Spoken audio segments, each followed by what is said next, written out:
Hey y'all, so I'm going to come on here and hold a few origami cranes, 26 to be exact.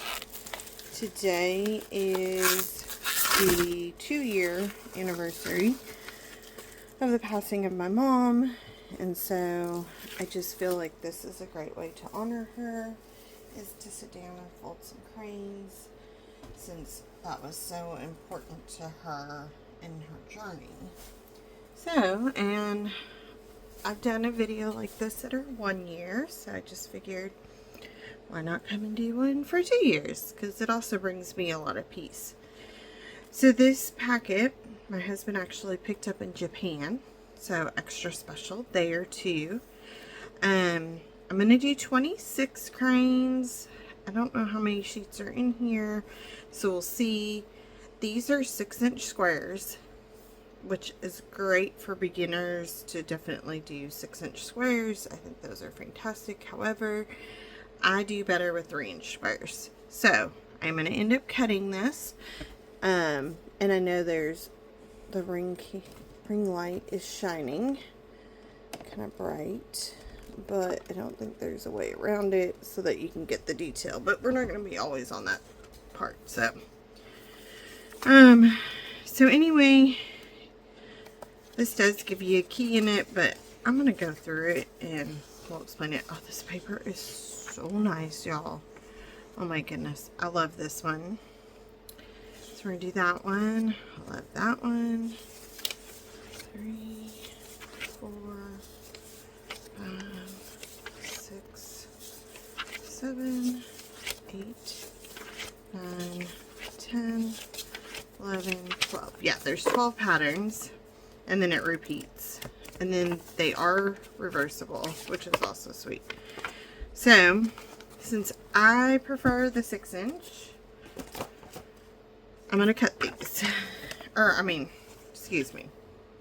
Since I prefer the 3-inch, I'm going to cut these. And I think I can get a stack of them cut at once. So I have a Cricut cutter on here. Probably can't see the full thing just because I have the video pretty zoomed in. But I'm basically going to set it at a 3-inch and just cut those in half. And when you're doing origami, you want a square. It's the only way to really get clean folds is to start with a square. So, important to cut those pretty consistently, which is why I'm using my Cricut paper cutter opposed to just using scissors. I could wing it, and I have managed to fold a lot of different papers, but it's just easier to do it this way. And then I'll count those out here in a minute so that we can see where we need to be. So no matter what size you like, just make sure that you're going a square with it. Whether you start out a 6-inch, then it just needs to be 6-inch all the way around. These ones didn't cut perfectly, I can already tell, but we're gonna have to just roll with it. And that's fine. Alright. So, put this guy away for us. I'm just gonna put him, oops, let me recenter that. It's just a black background foam so that I can know where I'm folding, keep you guys in frame. Alright, so I'm gonna count out 26 of these. 2, 3, 4, I don't have that one, 5, 6, 7, 8, 9, 10, 11, 12. I don't know what the backs are. They're not as fun. I'm not going to do the backs. 12, 13, 14, 15, 16, 17, 18, 19, 20, so 1, 2, 3, 4. And I'm going to pick out 2 more. I love that one and that one. So there's our 26. So I put my 26 in a pile, that way then I know that when I get all those folded, I have 26. My mom's favorite number was 26. In Hebrew, the number 26 stands for God, or has some representation of that. So, alright. So for the first little bit, I'm just going to kind of fold. I think I'm going to change, to give you guys a straight background, I'm going to put this on here. This will give me a little bit sturdier of a surface. So, okay. So I'm just going to fold a few and get them folding and so forth. I don't want to do a super long video today, since this is just a bonus one. And I'm feeling, honestly, pretty melancholy. So, seems very unreal to not have my mom in this world. But the Cardinals have been out today, showing themselves and reminding me that because she's not here on Earth doesn't mean she's not with me. And I've gotten a cross stitch, and last year I took her anniversary of her death date off just so that I'd have that piece, and I felt like this year I would do the same. This felt right for me, especially in my job. I have had a lot of triggers lately, just people calling and loved ones have passed, and I'm very much so an empath, and so it's just been really weighing a lot on me. So felt like it was definitely needed. Ironically, I thought, oh, I'll have a somewhat kid-free day. My oldest does online schooling, but she typically sleeps in pretty late, which is fine because she gets her schoolwork done and then she can stay up late, whatever. Well, she was up early, and then my youngest had non-traditional school today because it snowed again.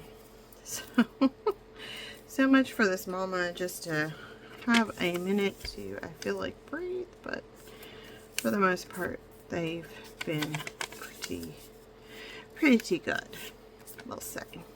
But yeah, I can definitely feel my emotions are a lot higher, and so it just, you know, I just have to know that that's the way it is today.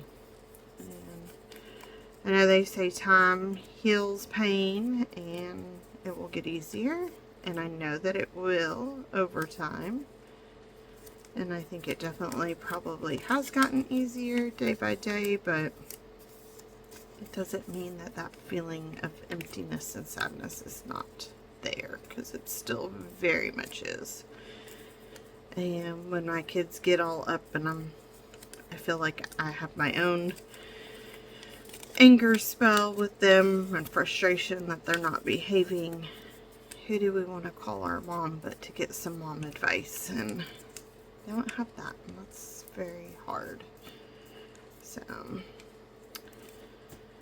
yeah, so this is definitely different than the resin videos, but you know, this is the raw and real me. Probably can tell on camera that I've got 2 cuticles that I've bit because that's an anxious thing. When I'm feeling unsettled, I tend to pick and bite my cuticles and my sides of my fingers. Terrible habit, but that's one I have. Oh, those are beautiful. Okay, so that's 2. Just making sure that I'm staying sort of in line here with y'all. So, to share a little bit, if you didn't watch the video a year ago, then you probably don't know the story, and I'll probably tell it different because I'm not going to tell it the same every time. And if you did hear the story before, if you want to listen, you can, and if you don't, you don't have to. But it's just, this is one of my ways to process everything, I guess. So back when my sister, mind you, my sister is 13 years younger, but back when my sister was like in 1st grade, I was already out of the house. But my mom and her read a story from Japan that talked about a woman who became super ill, and doctors gave this woman no hope whatsoever and of survival. It was some deadly diagnosis, and the woman's friend decided that she would fold 1,000 cranes with the intention and hope that her friend would pull through and somehow overcome this illness or whatever that was to take her life. Well, the friend got better and went on to live a wonderful life against all the odds of what the doctors had said. And she always credited that success and survival to the friend who had folded the 1,000 cranes.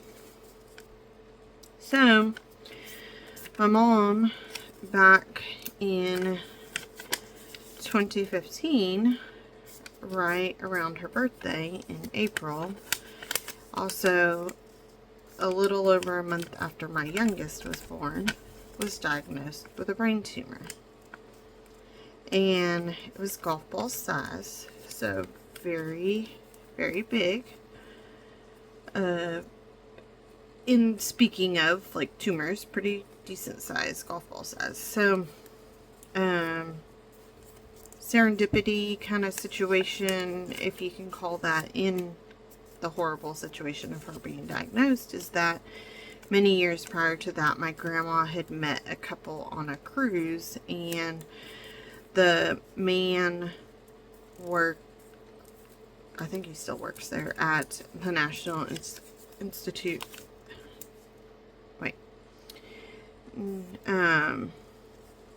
National Institute of Health. I, had a brain moment myself there. Anyway, so at NIH in Bethesda, Maryland. Now, he was not in neurology for the brain or anything. He worked in a different area and is a doctor for a different area, but my grandmother had the wherewithal to call him and say, hey, my daughter got diagnosed with this brain tumor. We don't know what to do. You know, do you have any thoughts and fellow doctors that could give thoughts on it? So he said, get me her file. So they overnighted all of her medical records of this brain tumor diagnosis to Bethesda, Maryland. And the next day, NIH called and said, they wanted to fly my mom and my grandma to Bethesda and treat my mom and go ahead and do brain surgery. And so the next day, they were on a plane to Bethesda, Maryland. And my mom, my grandmother, and then my sister she would know better. I think she was 18. That is right. Yeah, that would probably be about right.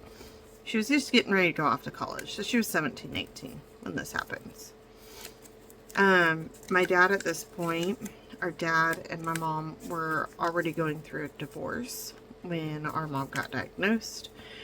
So he played a different role. He was not by mom's side through all of that because they were separated.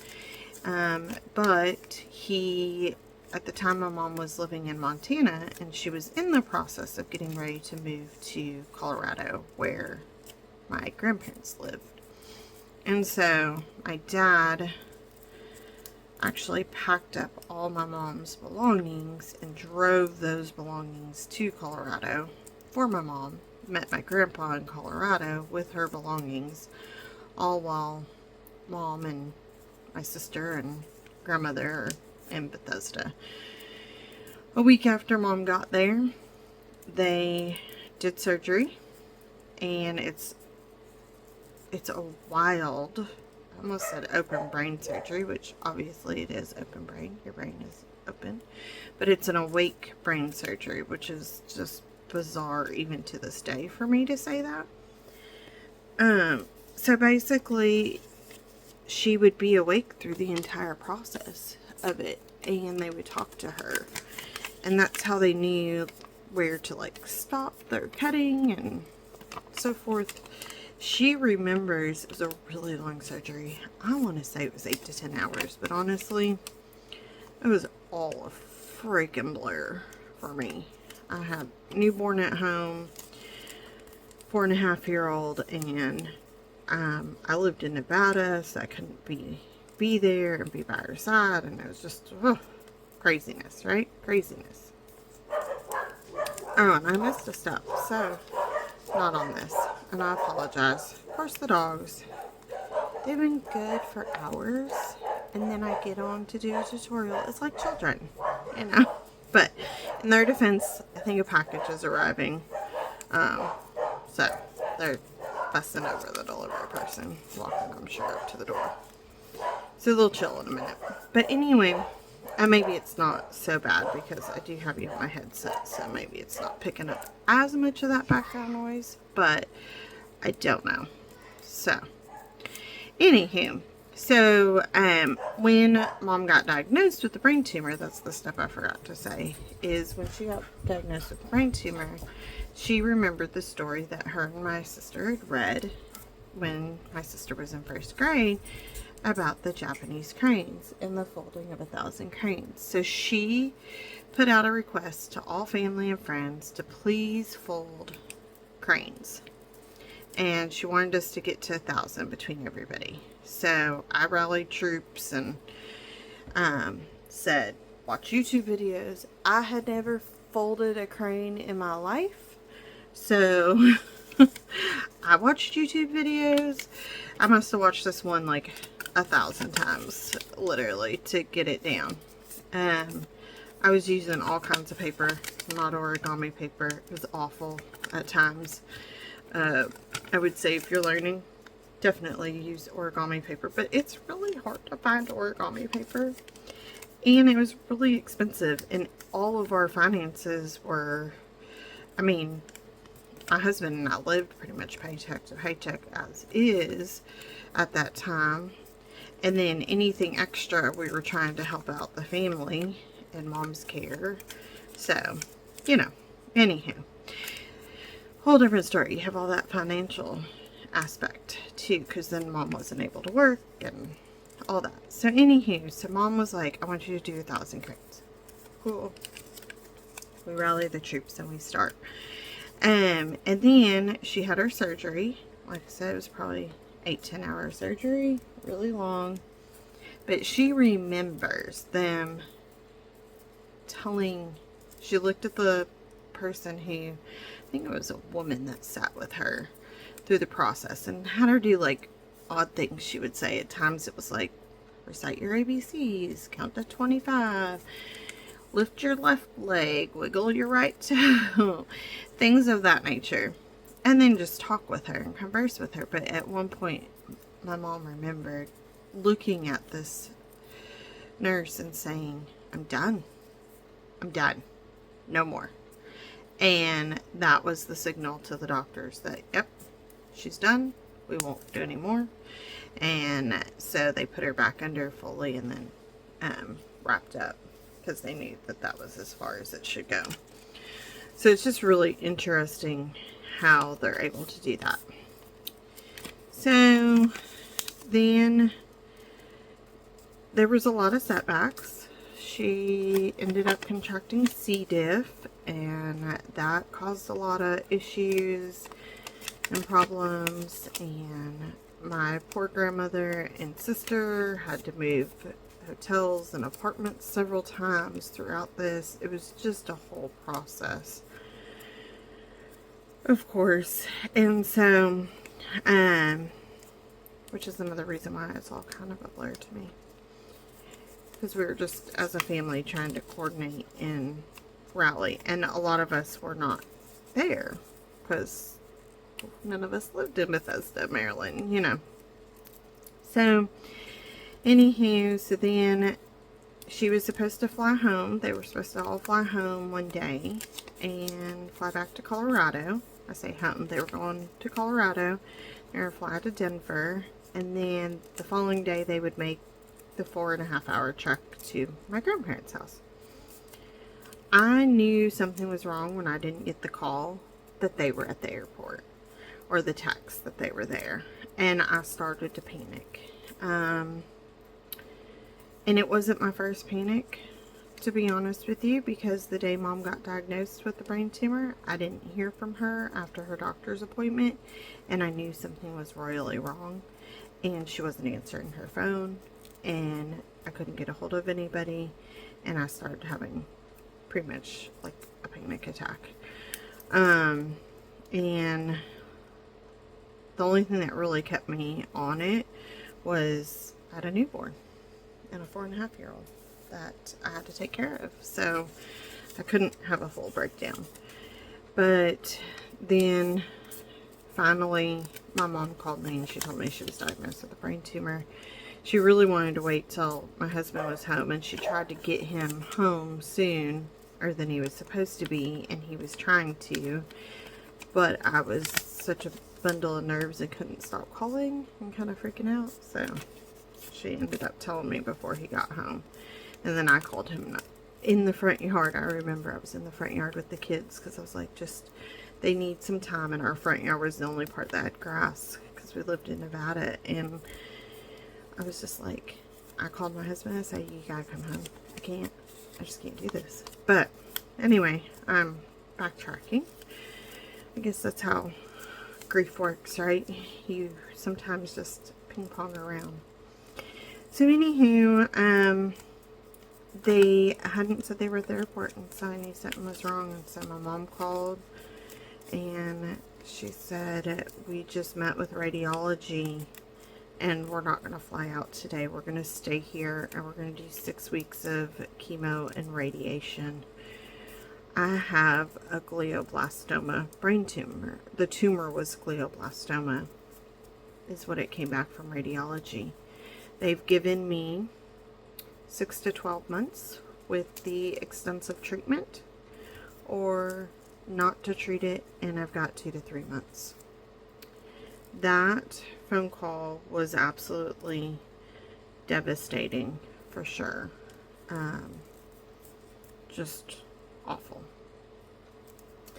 And I got off the phone with her and called my dad, and I said, I don't remember exactly what I said, but I basically said, we're not making just 1,000 cranes. We are going to do,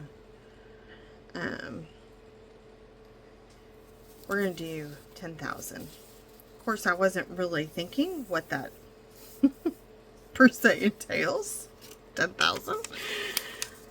And the moment, it was just, you know, like, nope, we're not doing just 1,000. We're going to get 10,000. And my dad's reaction, he was always very supportive, and he was supportive, don't get me wrong, but I could tell he was a little taken aback by it, but it's like, okay. I'm sure he thought I was crazy, because I probably was, probably still am. So, Mom stayed the 6 weeks. Family and friends continue to fold cranes. A lot of friends were like, we'll help get to 1,000. We can't commit to further, but, you know, whatever you need to do. And so I got magazines donated. I mean, we got newspapers donated, and Kelly, my oldest, and I totally painted on them. And then I cut them into squares, and we folded those. Well, she didn't really fold them. She was only 4.5, but, you know, I had a friend locally that helped fold a bunch of cranes. She learned, I taught her, and she even hosted a crane making party that only her and I were at. But it was wonderful, you know, and we just made cranes. Both kids learned that I would, at the drop of a hat, be on a phone call, because if the Bethesda crew called, I had to take it, or if there was another call dealing with Mom's COBRA insurance or whatever it was, like, I would just have to take it. The friend that helped with the crane party, she was wonderful. She had a son that my oldest and him were best friends, and so they would have play dates, and her and I would have time to chit chat. She would help with my youngest, and like the best of friend that like the phone rang and she knew I had to take it and it was okay. She didn't judge me for it, which was just truly a gem in that moment. And then eventually 6 weeks of treatment. Yes, there were a lot of hiccups during that time for sure. She got C. diff again, or it didn't ever fully go away, and so that caused some issues. My sister and grandmother had to move several times again because you just cost one, but just due to certain circumstances. So it was just kind of a lot of chaos, but we found a lot of good moments in there, and I would be able to video call her and get to see her and so forth. And she was very stoic. I mean, even when she called to tell me it was glioblastoma, and of course you get off the phone and you start googling all this, and my dad is the same way, and we would compare notes, and it's like, shoot, the diagnosis is awful. One, can't even believe she ever had a brain tumor, you know, and then to find out it's this brain tumor that's very aggressive and no cure, nothing, you know, you're just basically trying to buy time. So she did her treatment and got back to Colorado, got established with the doctor in Denver for her, an oncology neurologist.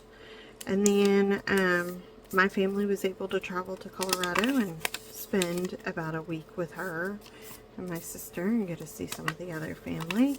And amongst all this, we're still folding cranes. Like, I know when we drove over there from Nevada to Colorado, I had my pack of cranes and I would fold on the car ride. I would fold cranes while watching TV. I'm pretty certain there were times I was nursing our youngest and folding cranes.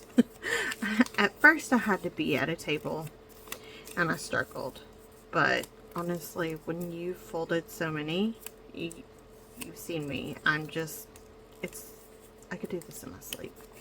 I could do it blind. Like, folding a crane has become second nature to me because I've folded so many. And it brings a lot of peace. Well, Mom, basically, we'd be on pins and needles. She had to have MRIs frequently, and we'd be on pins and needles that there would be a reoccurrence. Never had a reoccurrence come up, which was wonderful. Eventually, she was able to live on her own. She did start having, at the end of 2015,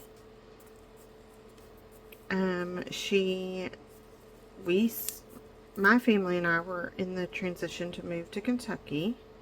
My husband was born in Louisville, and so we were coming home for him and just wanted something different for our family. And so we had sold our home and we had packed up both kids, the dog, 2 cats, an array of houseplants, and ourselves, our lives, and we headed out on our journey. And the first month we were going to spend in Colorado with the family there and get to spend what we thought would be Mom's last Christmas.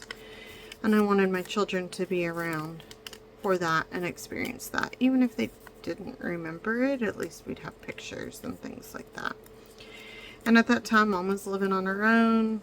Well, not really fully on her own. My sister was there with her, but she was doing really well. She couldn't drive or anything like that because of the seizure medication, though she never had a seizure, but it's just precautionary. So anywho, she doing really well. And towards the end of the month that we were there, luckily my husband and I found a home that we were going to buy in Kentucky. He got to see it and take a bunch of pictures to send to me. I never saw it firsthand. My husband got in a fight with a dumpster, a big old dumpster in the back of an alleyway. The dumpster won. He ended up with, he would know the count. Of course, I should probably know the count, but he ended up with many stitches in his head, should have probably been staples, but the doctor who saw him said they were terrible at staples, so that they would do stitches. Yeah, so that was an interesting winter and Christmas holiday. Towards the end of it, things fell out with where my mom was living with the person who owned the property, and so we helped pack her back up and move her back in with my grandparents.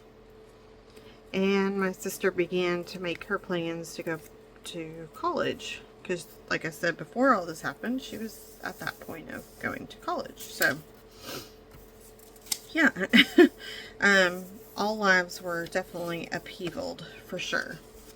So then that was happening, and in the midst of it, Mom was having breathing issues, and so she was on oxygen, especially at nighttime, and then throughout the day she would have to have a tank with her just in case she got short of breath.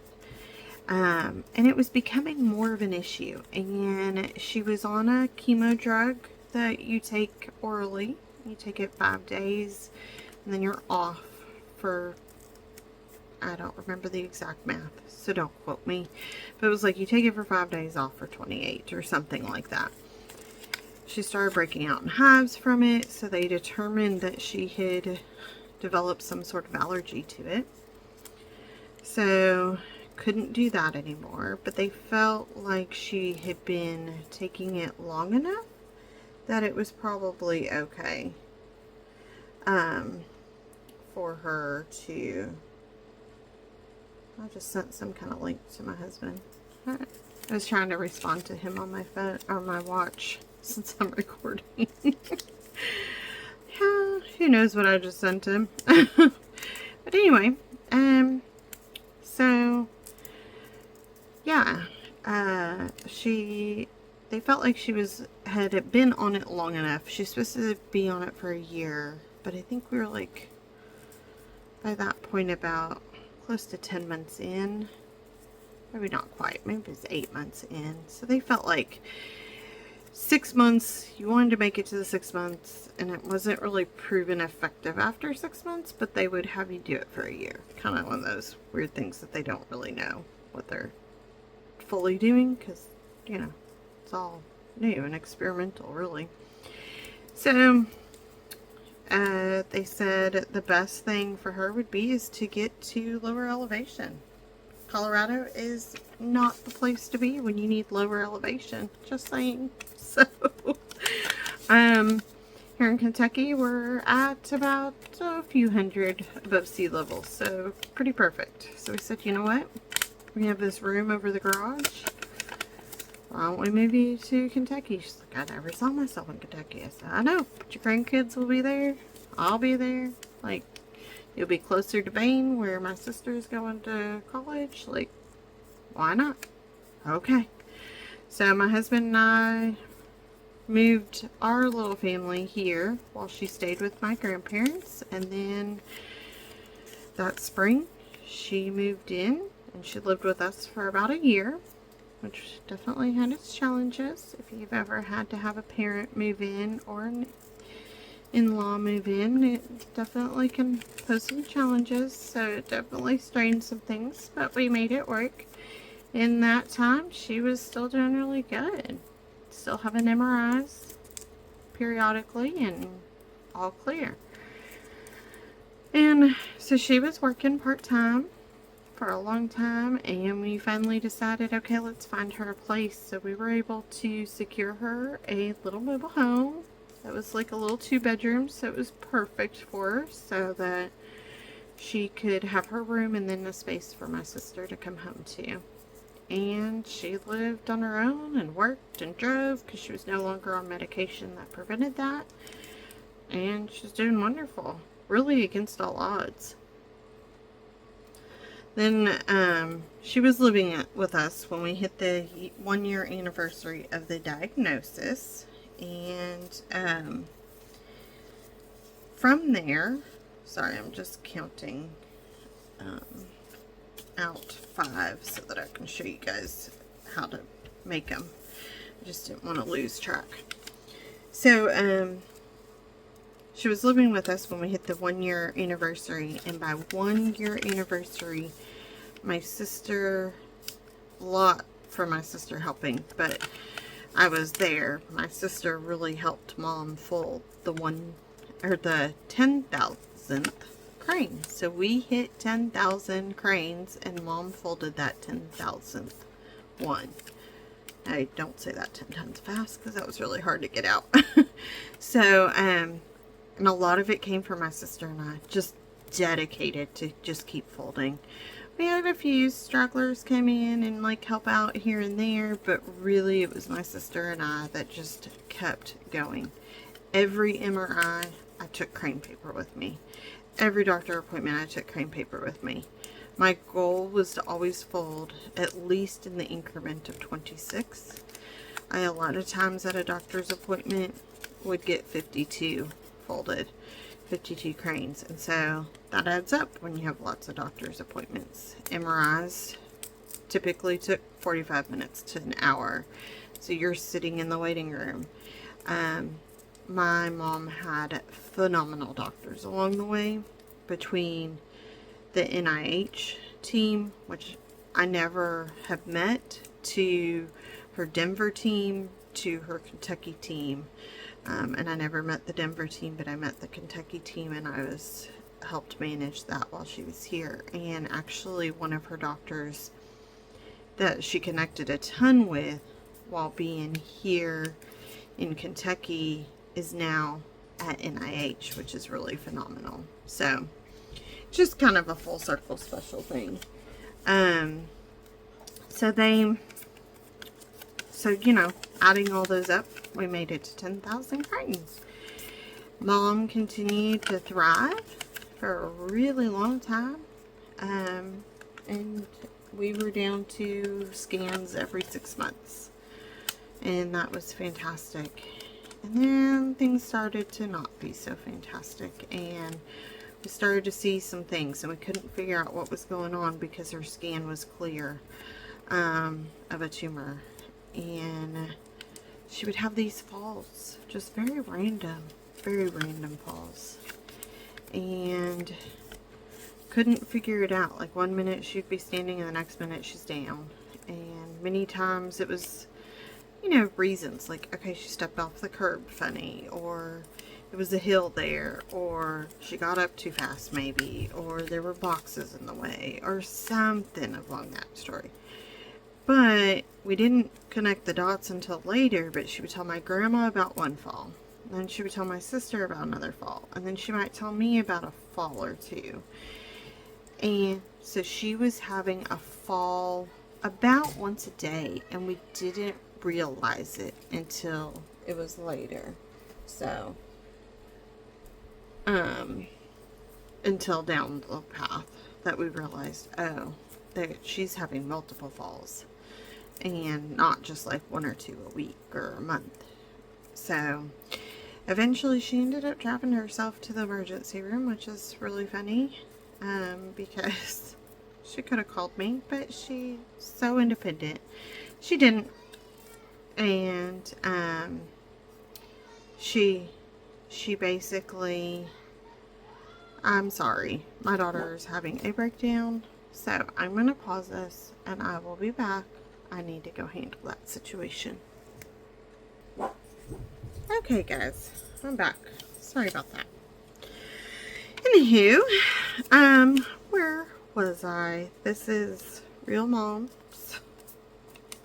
Real mom moments, real sessions, so forth. You know? So yeah, she drove herself to the hospital, and they did a bunch of tests, kept her for about a week, couldn't find anything, sent her over to a rehab facility to they thought it was muscular, that her left side was just getting weaker for some reason. So they thought that that was the issue. So she went to rehab for, I don't even know how long, honestly, because in amongst all that, we had chaos because my littlest contracted, she had COVID, and then 6 weeks later she ended up with Miss C, and we spent an entire week in the hospital with her, with Miss C, and it was really touch and go for a little bit, and so she ended up in the pediatric ICU, and just a whole thing, y'all. So it was very chaotic. I don't know like the full timeline, but ultimately the rehab facility said it's not strength related. We've done everything we can. She's gonna be released. And I said, you gotta be patient, you gotta let me find a place for her to go, because she can't go in a wheelchair or a walker to her trailer, because that would just be too dangerous, and she can't come live with me upstairs. So I found a nursing home and got her settled in there, and everything, I mean, kind of settled down. Got to where she was pretty much bedridden or wheelchair bound. They would have to lift her out of the bed, get her into the wheelchair and back, but she was still very active in the nursing home as far as like partaking in bingo and going down for meals and things like that. So that was good. I'm trying to think. So that would have been, see, it's such a blur to me that the beginning timeline falls strong in my mind, but the end timeline doesn't stick in my mind as well, probably because I want to forget it in a lot of ways. But so let's see, this year is 2025. You're just gonna do math with me. 2025, so she passed in 2023, and she was in the nursing home from October. Is that right then? She spent a whole year, so it would have been October of 21. Well, that doesn't really seem right, but I guess maybe so. October 21, October 22 would have been, yeah, would have been a year there. And then she passed in February. Yeah, I guess so. Weird. See, even that just seems strange to me. But October 21. And then came up, basically fast forward, and we had called hospice in and early on, and they said they could be involved up to several years if needed. They could pull out if they needed to. They could rejoin her team if they needed to. Really were flexible. We were still trying to really there at the beginning figure out what was going on. Was this a muscle thing or what? She still really wanted to do physical therapy, but you can't have hospice in if you're going to do physical therapy. So that was a whole thing. And finally got her to a neurologist oncologist here, and they were able to determine that she had a lot of gray matter, and basically that the brain was dying from the radiation, because where the radiation had killed the area around the where the tumor had been. And per notes from surgery, it looks like they were able to get, they say 99% of it, but they described a sac around her tumor, so I think that's really what saved her and allowed her to have a lot of life left. But basically she, because of the radiation, which, I mean, you wouldn't change it, you would do radiation. I mean, it just is, it's par for the course, you know, based on what you know. But that radiation essentially killed the brain cells around that area, and slowly but surely those brain cells kill other parts, or the brain cells next to them, and that slowly kind of spreads. And so that's what was happening, and it was causing her brain to forget that she even had a left side. And so that's why she would be standing 1 minute and then drop to the ground. And the nursing home said it wasn't safe for them to continue therapy or to continue allowing her to use a walker, because she would just like drop, and there was no warning. So, because 1 second those muscles are engaged and the next they're not. This crane, by the way, was not perfectly square, and I didn't fold him very well, so he's being a little crooked here. So, yeah. And she did great for a really long time. I will tell you, if you ever need to call hospice in, they are phenomenal.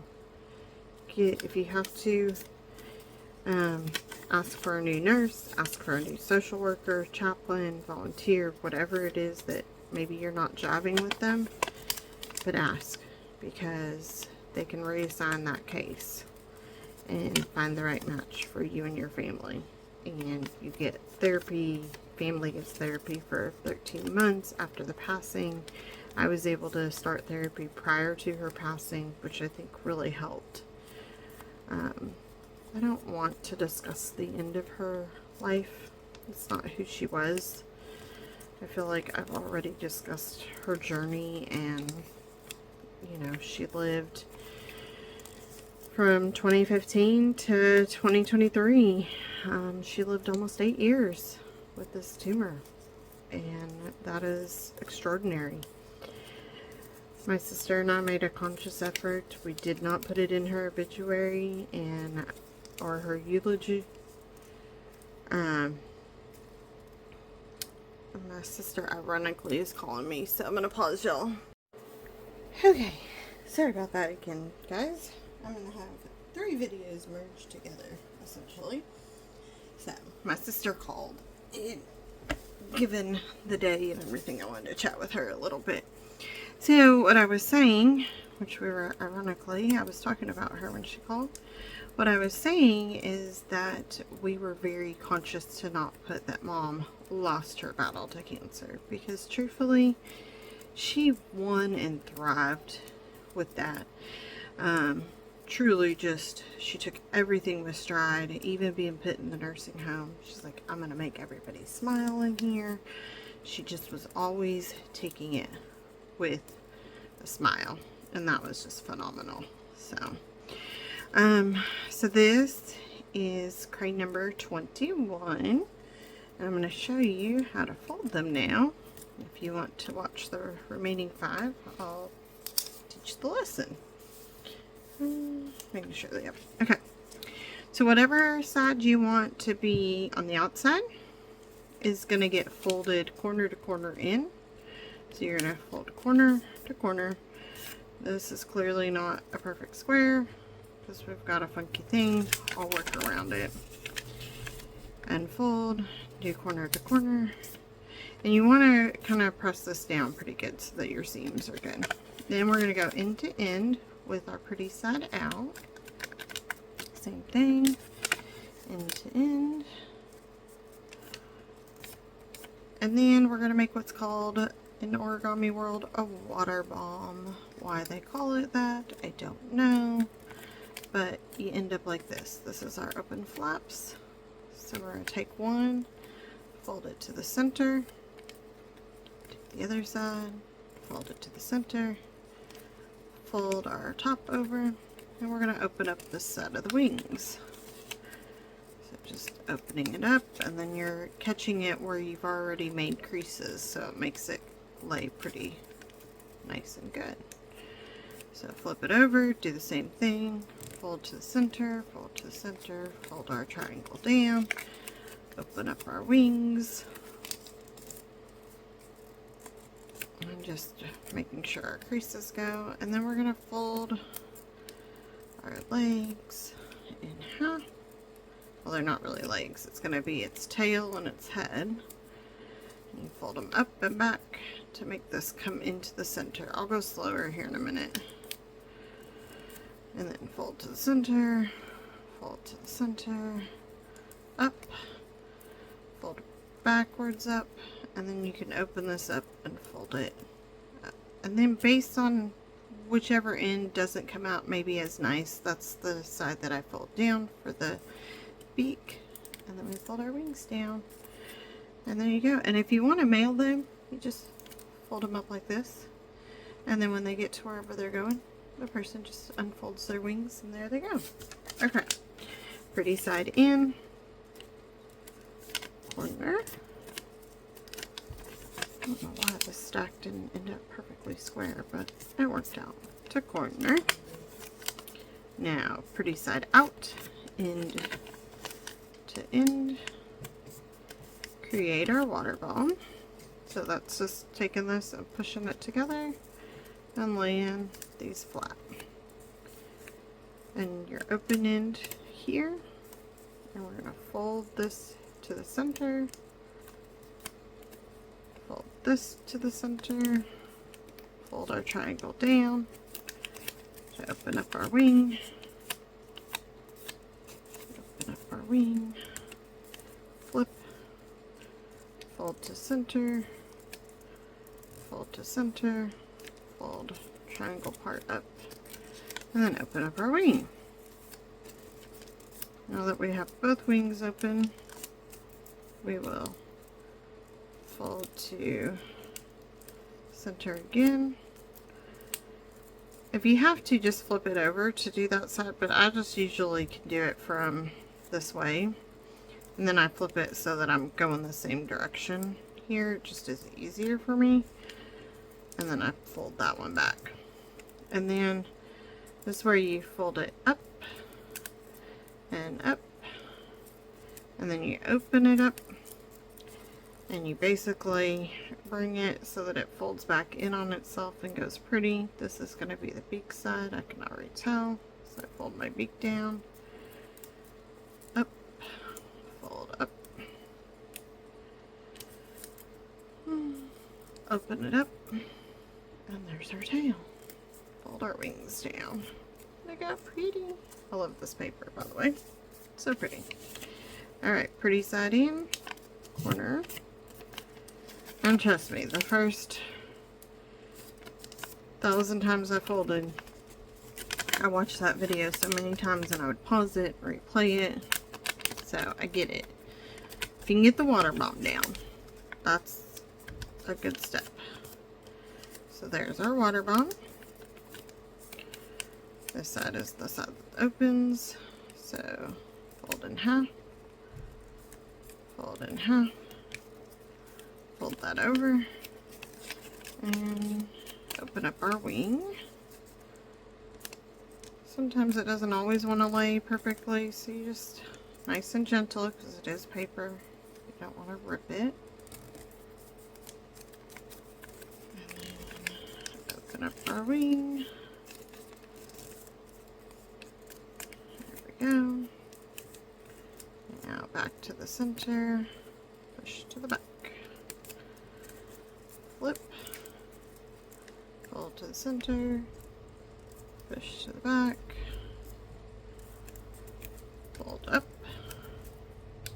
and back, and open up and pull it through.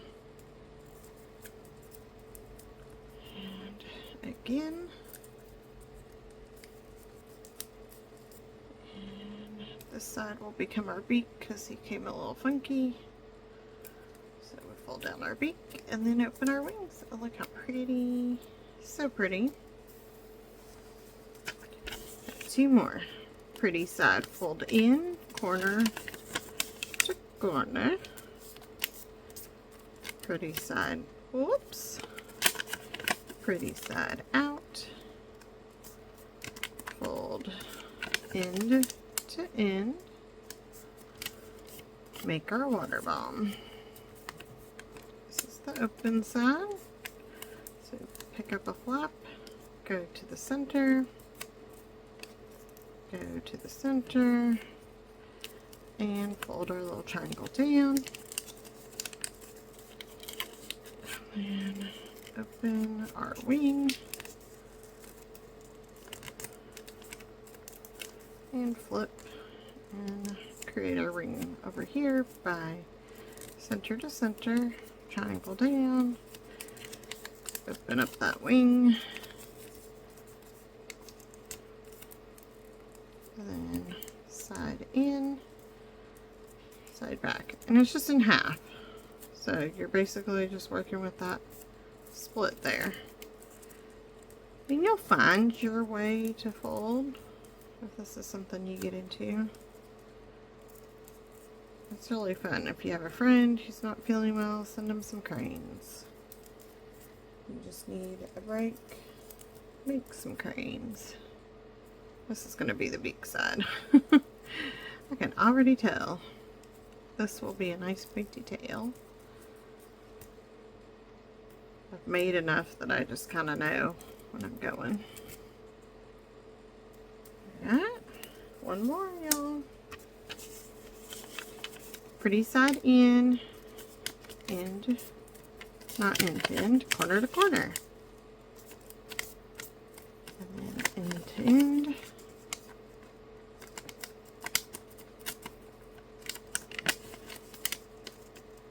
To make our water bomb. This is our open side. So we'll get a flap, fold to the center, fold to the center, fold our triangle down, open back up our wing.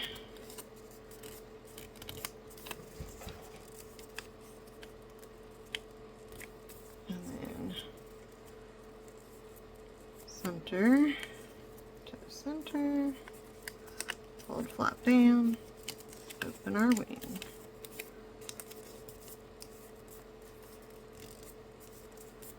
And then get one flap, fold to the center, back flap, push, folding it to the center of the back but pushing it to the back, flip, repeat.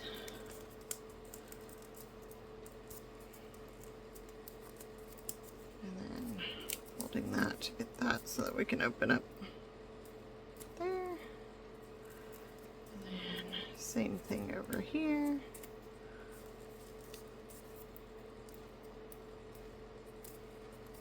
And this one kind of came out more funky to me, so that's going to become our beak. And then open our wings. And there is 26 cranes in honor of my mom, Cindy Yale. I hope if you guys stayed this long and watched, I hope you enjoyed. Thanks for the therapy session. And come back Friday or Saturday maybe for a new resin. It's going to be UV resin. It's too cold. New UV resin tutorial. See you guys again soon. Thanks for watching. Bye.